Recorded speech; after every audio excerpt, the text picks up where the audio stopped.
I'm in the big leagues, told him don't miss me. Ballin' like Houston, ayy, feeling like Whitney. I need a bag, bruh, send it through quickly. I'm making his dog, like I'm in the big leagues. Told him that I gotta go, dog. I'm riding a road, y'all. I think that I'm back in my bag now. So I need that go, y'all. Got hits when he throwing the fastball. Just too quick for it, peeling off like the whip orange. What's up, everybody? Welcome back to another episode of Another Turnover, the podcast where a basketball fan with zero basketball credibility gives his opinions on what's going on in the NBA. Opinions that nobody asked for. As always, I'm your host, Mr. Chris Aaron Murphy, aka Aaron. And ladies and gentlemen, welcome back.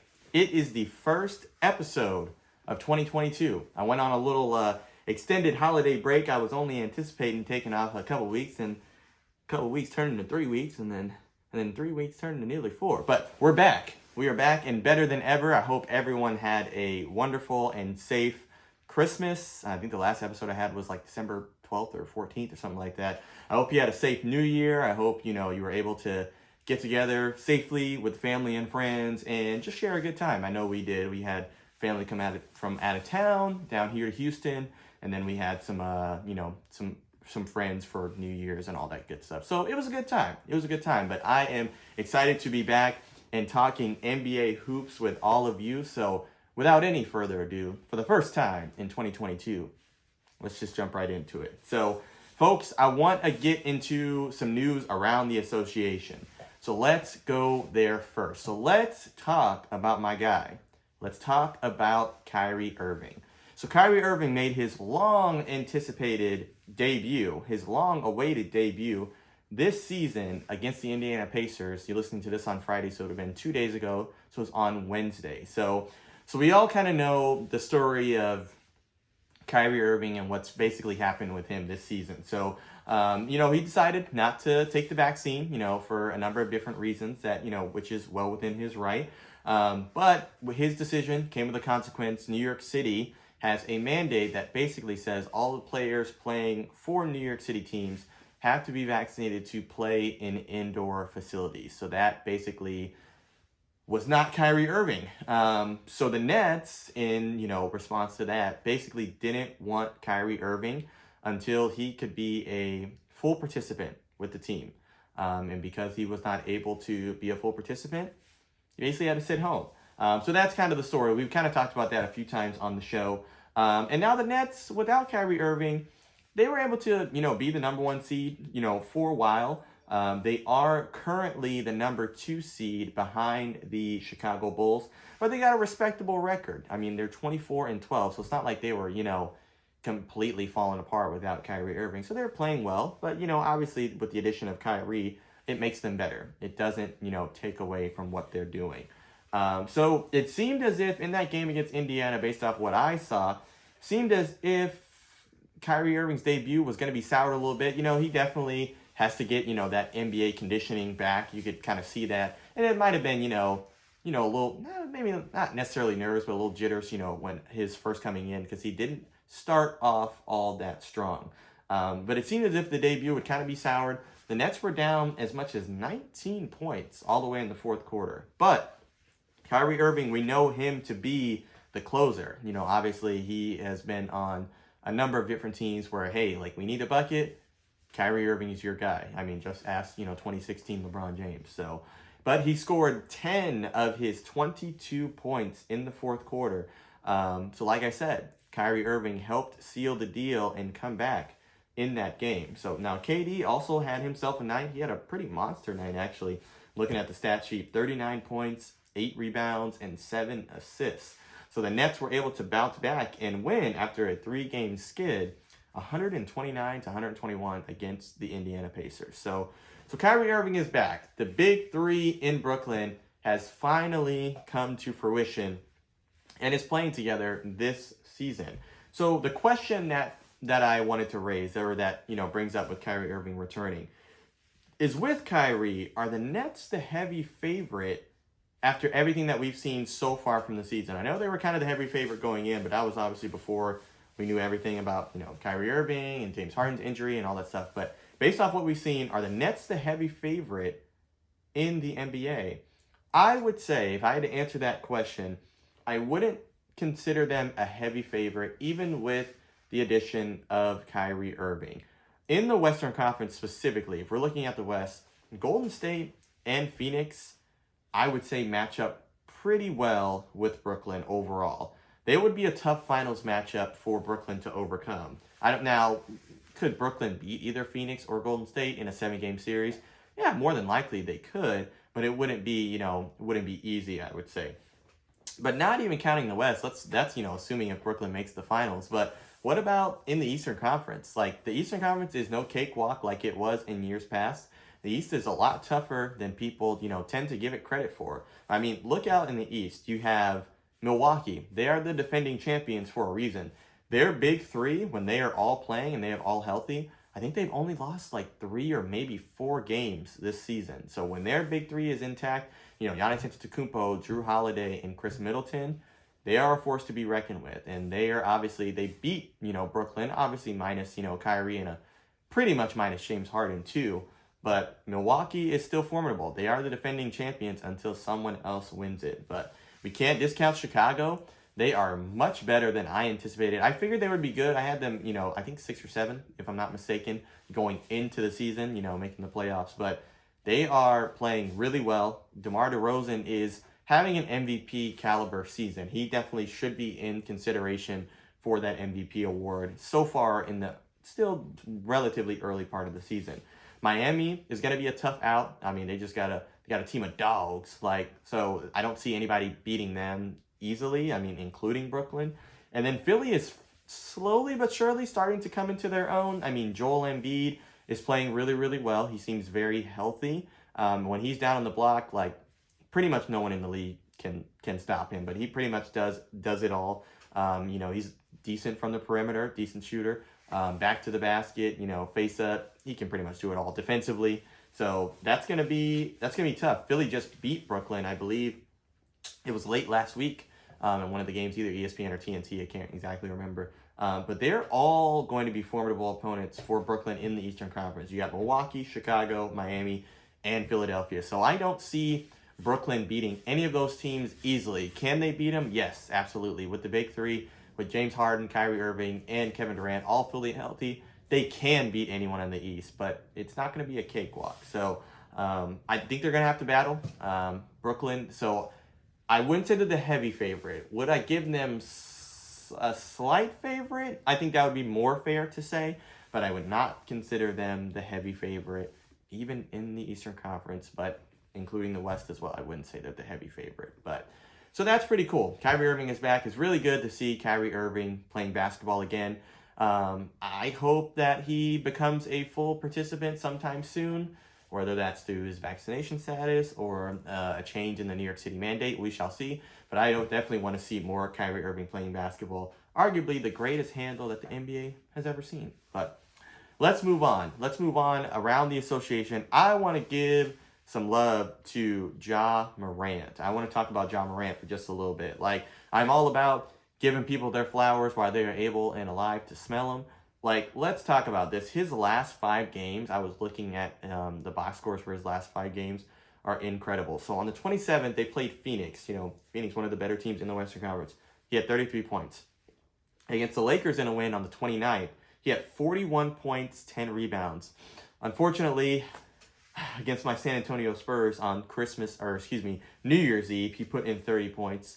Against Brooklyn on the 3rd, he had 36 points, 8 assists, and 6 rebounds. And then against Cleveland on the 4th, he put in 26 points. So every single one of these teams, probably with the exception of San Antonio, are pretty formidable in the league right now, are going to be a playoff team, including Cleveland, who, sidebar, Cleveland has played really, really well. I talked about that earlier in the show, but they have shown no signs of slowing down. So shout out to Cleveland for that. But he was last week's Ja Morant, that is, last week's Western Conference Player of the Week, which is pretty incredible considering, obviously, all the talent that is in the Western Conference, among guards, forwards, and centers as well. But the Grizzlies are 25-14, and they are 4.5 games ahead of Dallas. I believe they are the 4th seed behind Golden State, Phoenix, and Utah.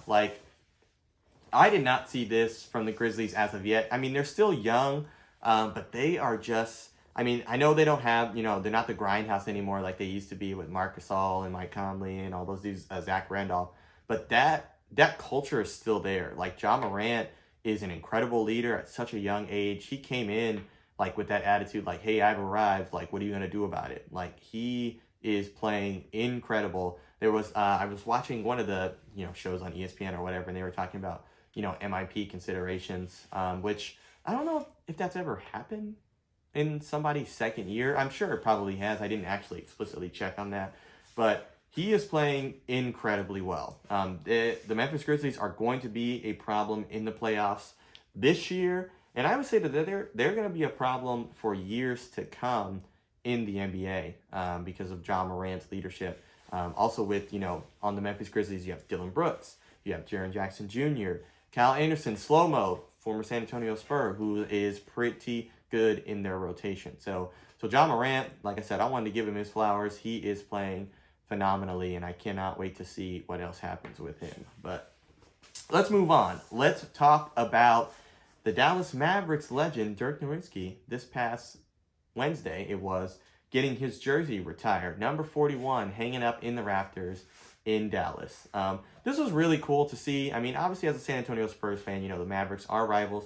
But this is really cool to see because Dirk Nowitzki is one of those NBA figures who I feel is not only loved by the city he played for, like he played for Dallas, all 19, almost, I think 20 seasons, if I'm not mistaken, that he was in the NBA. But he's kind of loved by the league as a whole. Like, he just is one of those figures, like after he's retired, like people talk about Dirk Nowitzki. I don't think I've ever heard anybody say anything bad about the type of person that Dirk Nowitzki is. He seemed like just a really, really good dude.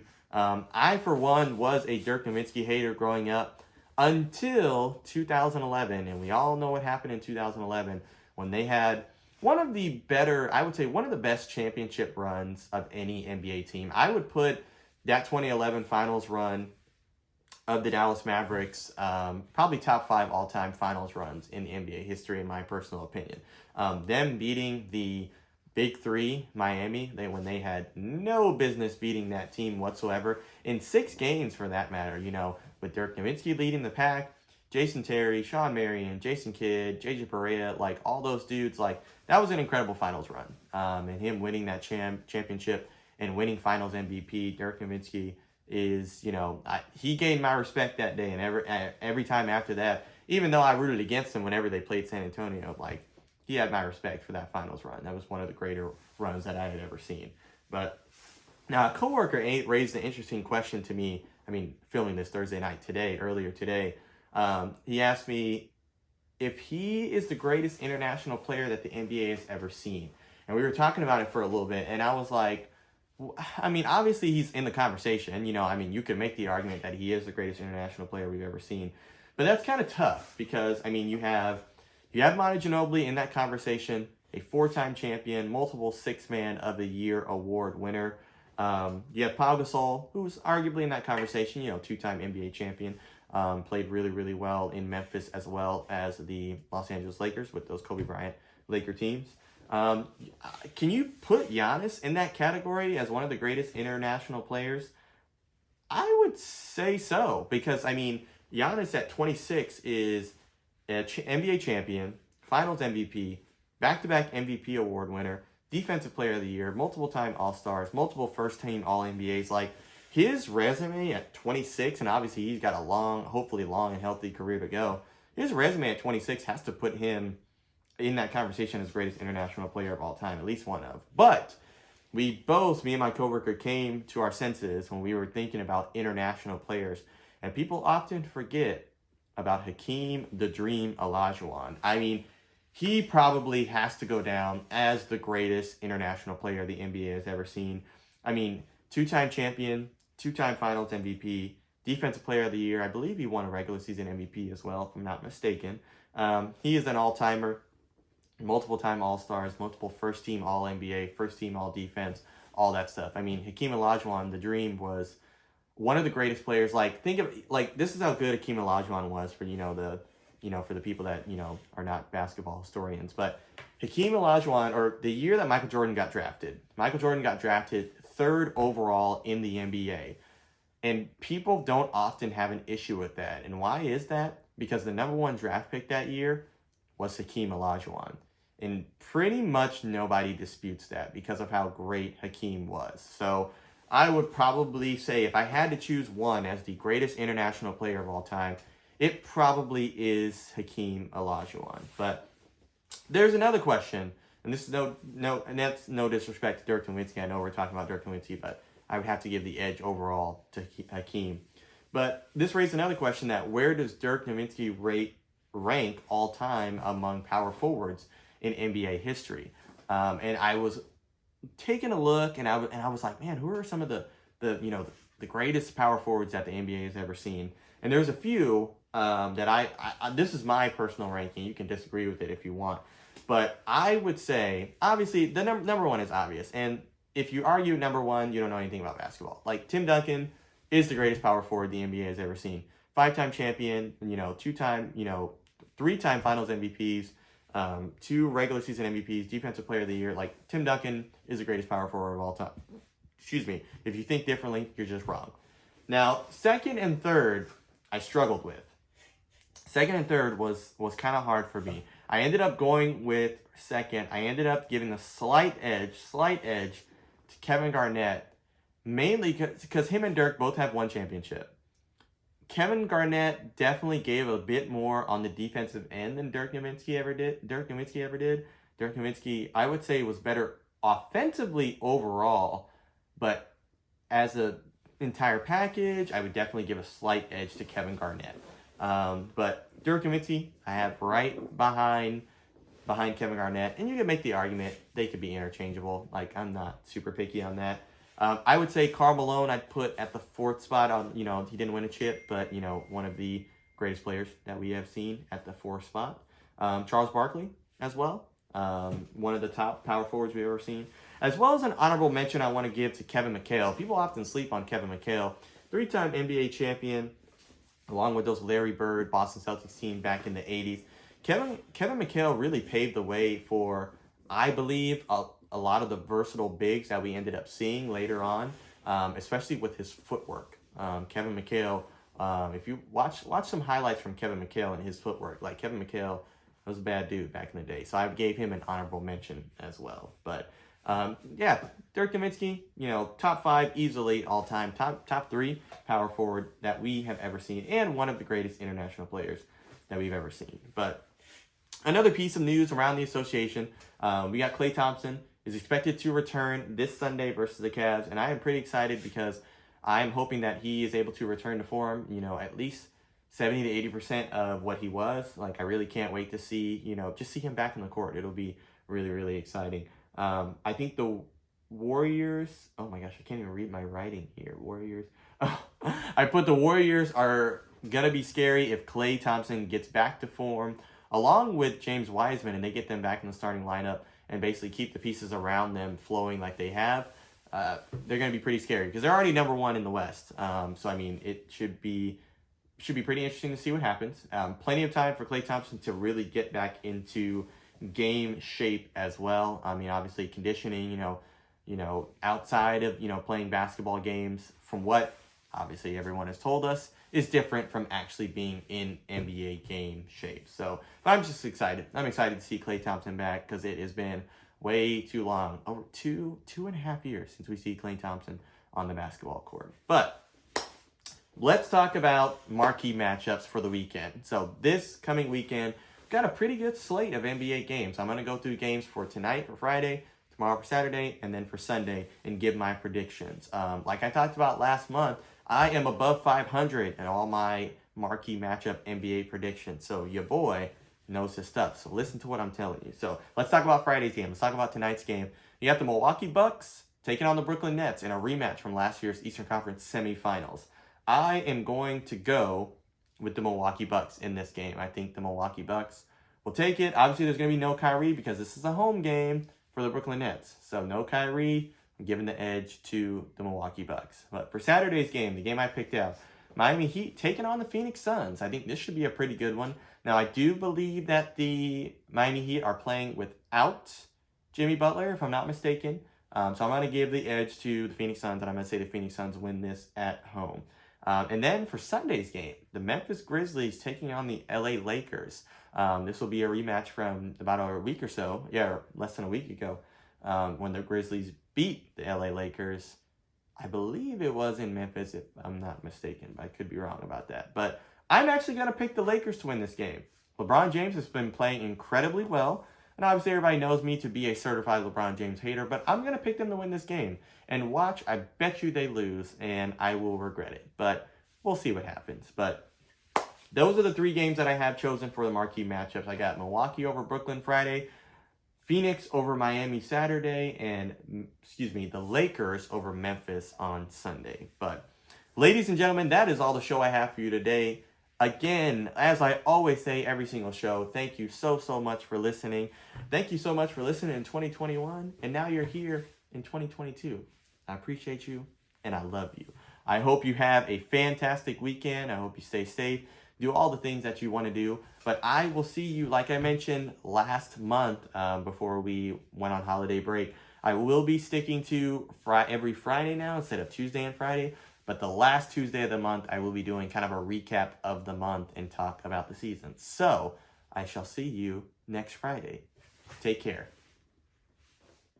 Yeah, told him I'ma hit it out of stands. I deserve another 100 bands. I deserve another 100 fans. Told them this was always in the plans. I just did it cause they said I can. Blowing euros when I'm down in France. Labels asking how I build a brand. Told them put a check up in my hands. Still got time, no cap. Made a few checks, but they all in the raps. Had a few friends, but they suck in the past. I don't even trip when I'm thinking about that. Hopped in the whip and we all in.